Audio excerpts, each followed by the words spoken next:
Also passing away, a 104-year-old local man who survived the attack on Pearl Harbor. Frank Emond became well known in the past couple of years as he shared his remarkable story. He even holds a Guinness World Record for being the oldest musical conductor. His son spoke with WKRG News 5's Cody Long tonight about his father's legacy. Frank Emond was one of the last survivors of the attack on Pearl Harbor in 1941. He died in Pensacola Tuesday at the age of 104.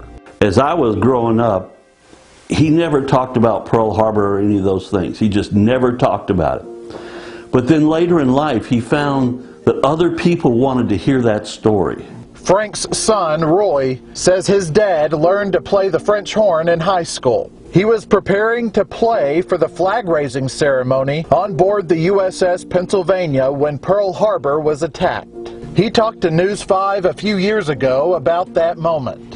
So when that torpedo plane went by, the man in the rear cockpit was shooting at us with a machine gun. If I close my eyes, I can see that just as if it was there now. He was a compelling storyteller, not just through his words, but music too.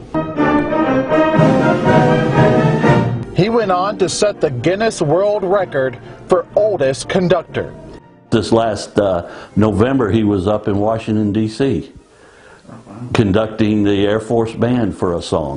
Frank was a man of many talents. He liked to square dance, and something most people don't know, he was quite an artist. He enjoyed that.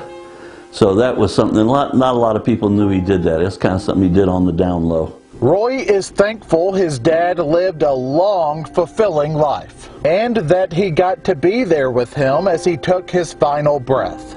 Last thing I said to my dad was, "I love you." And the last thing he said to me was, "I love you too."